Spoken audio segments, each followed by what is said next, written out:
Ils ont eu donc des Congolais par la corruption, ceci, cela. Ils l'ont fait marier à la sœur de James, à une Tutsi, directement. Il a abandonné sa femme à Kinshasa. Oui, il a abandonné sa femme à Kinshasa avec les enfants. Vous voyez encore le problème avec les Congolais. C'est grave. Il nous laisse beaucoup de problèmes. Il est là et maintenant il crie qu'il veut venir. Hein? Bon, le voilà devenu un chef de guerre de la rébellion. Et ils sont allés ramasser tous les autres rebuts que vous connaissez. Les Tambo et Mwamba, les Zaïdi Ngoma, l'autre est là, Lunda Boululu, Wamba Diawamba. Et vraiment une kermesse de gens, en tout cas, corrompus et inutiles. Pardon, le Bizima Karaha, qui était mon ministre des Affaires étrangères, que je croyais congolais. Et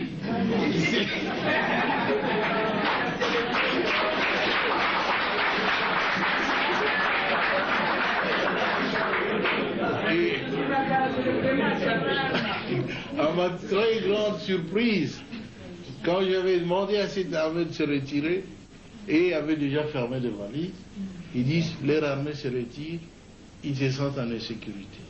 Je dis, mais non, votre armée reste. C'est l'armée rwandaise qui se retire. C'est pas la vôtre. Mais ils ont disparu. Et j'ai compris qu'ils n'étaient pas congolais alors. Parce que l'armée qui s'est retirée était rwandaise. Ah oui. Un ministre congolais, un ministre d'État a disparu. Un ministre des Affaires étrangères a disparu. J'ai dit, nous étions infiltrés alors. Infiltrés au sommet de l'État.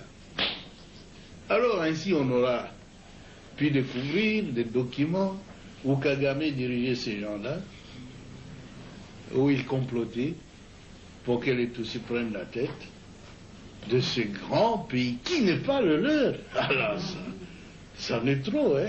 Ce pays ne leur appartient pas. Ils veulent en prendre la tête. Quoi? Mais c'est pas possible, ça a été très grave. On a vu tout ça, si seulement on l'avait su avant, ça aurait été bien. Mais le conflit a éclaté après. Ils tentent le conflit, ceux qui n'ont pas pu réussir avec le coup d'État, qui avait échoué le 2 août. Et maintenant, je le vois en train d'échouer encore. Notre peuple se défend. Je suis très heureux que vous tous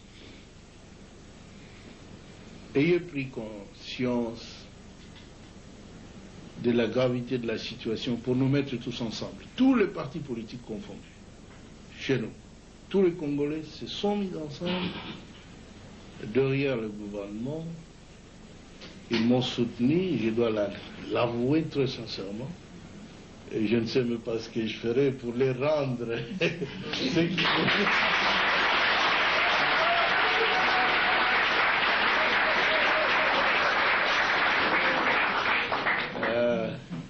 Mais ce que je dois vous assurer, c'est que je suis un soldat du peuple et je ferai mon devoir jusqu'à mon dernier jour. Je veux que mon pays soit totalement libre et en tout cas un pays moderne qui se développe, où sur le plan social, nos villages doivent être transformés. Parce que tout le monde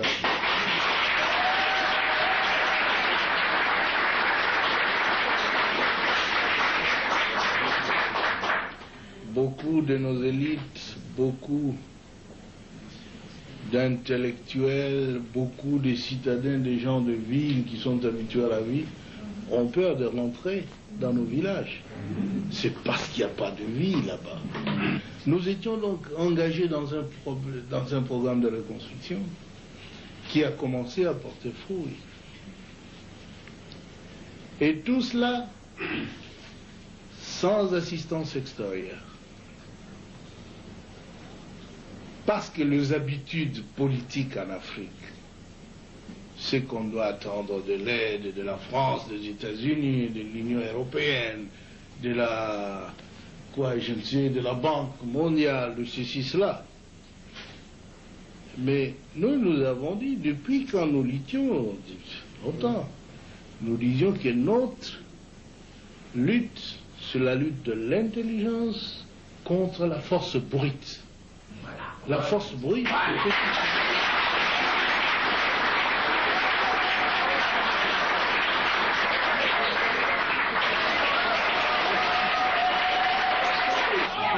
Nous disions alors dans un des congrès au Maquis où il a participé en 1976 que parce que nous avons tout dans notre pays, nous ne pouvons même pas les demander de l'assistance dehors.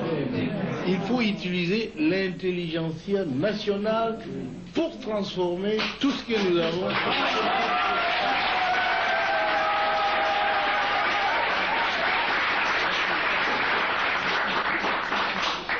Ainsi donc, lorsque nous sommes arrivés au pouvoir, fort de cette conviction-là, et jusqu'aujourd'hui, nous essayons de transformer nos richesses, notre monde, l'environnement économique, social, culturel, avec l'argent de notre pays. On n'a jamais reçu un seul sou d'ailleurs. Et voilà qu'ils sont mécontents. Ils ne demandent pas à la Banque mondiale, ils viennent avec des plans actifés ailleurs, qu'ils ont toujours présentés pendant 37 ans du régime d'autre. Toujours le même plan. Ils sont venus avec ça, ça. Moi j'ai dit non. Notre plan à nous, c'est nous qui souffrons. Nous connaissons de quoi nous souffrons.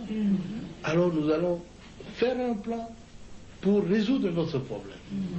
Ils disent, où est-ce que vous aurez de l'argent? Si on peut toujours l'avoir ici. Le Congo est riche.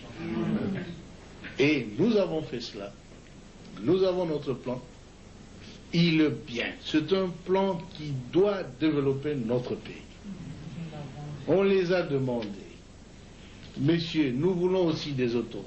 Tous ces ambassadeurs qui étaient là, parce qu'ils étaient tellement habitués à appeler des ministres, etc., moi j'ai dit, attention, mes ministres ne sont pas des garçons de course. J'ai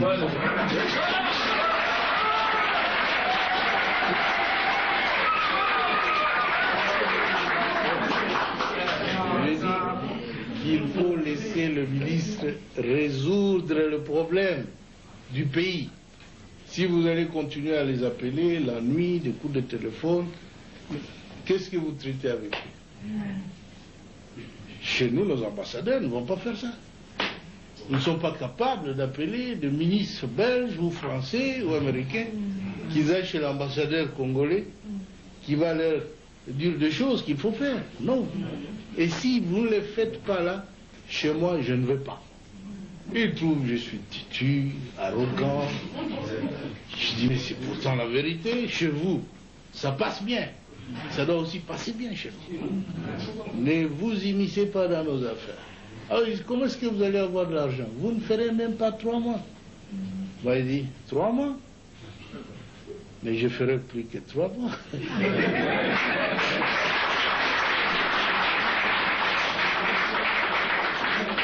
Ainsi, vous connaissez, nous avons préparé un bon plan de reconstruction du pays.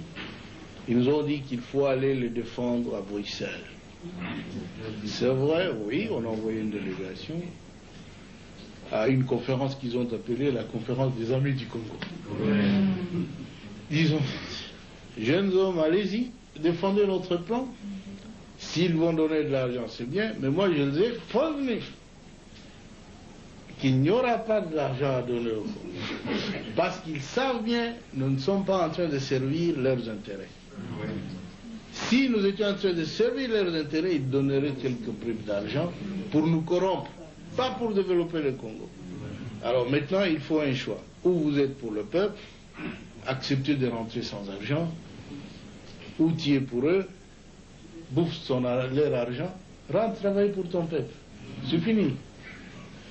Ils ont apprécié le plan et ils ont commencé à faire des éloges. Oh là là, c'est le premier plan cohérent qu'ait présenté ces pays-là. Toutes ces années, le Mobutu ne faisait pas de plan. Mais il le faisait bien. Ils ont dit ça, c'est un plan cohérent, ceci, cela. Mais il faut travailler avec la Banque mondiale, il faut travailler avec ceci.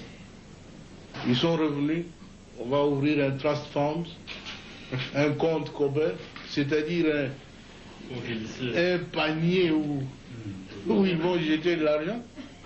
Jusqu'aujourd'hui, hier, le ministre du Plan ici me disait, Président, il n'y a que 13 millions. Quoi? 13 millions? Et encore que nous n'avons pas le droit de toucher à ces 13 millions. Parce que pour toucher les autres, et nous-mêmes, nous sommes nulle part. Et ils veulent dire dans quel secteur cet argent doit être utilisé. Moi, je les ai dit, alors là, ils peuvent oublier. S'ils veulent nous contrôler de cette façon-là, on n'a pas besoin de cet argent. 13 millions, c'est quoi? Et d'abord, il me disait qu'il y avait 80 millions. 84 millions. Moi, j'ai dit à tous ces ambassadeurs de l'Union européenne, mais 84 millions pour le Congo, c'est quoi? Nous avons beaucoup de moyens de faire sans cela. C'est 2 dollars par congolais. Oui. Nous avons moyen de faire sans vous, sans cet argent. Et nous ne voulons pas de conditions. En tout cas, je les ai dit, avec votre argent, nous on continue. Et nous avons plus que 100 millions, plus que le panier des autres. Et encore que nous n'avons pas le droit de décider de l'utilisation de cet argent. Vous voyez, ce sont de blabla, ils se sont trop familiarisés avec l'Afrique. Ils jouent avec nous comme des gamins. Mais cette fois-ci, ils ont vu que le Congo est devenu majeur. La haine. La haine. Nous n'avons rien contre les Américains, les Européens, les ceci, les cela. Mais vous-même, vous êtes témoin, écoutez RFI et d'autres. La campagne, quelle bassesse, hein? Ils ne font qu'accuser le Congo. Tout ne va pas, ceci, cela, mais tout va très bien. Sinon, le peuple ne se serait pas ligué autour du gouvernement. C'est maintenant que le peuple a compris que la politique, c'est la sienne. Nous ne sommes que des exécutants fidèles.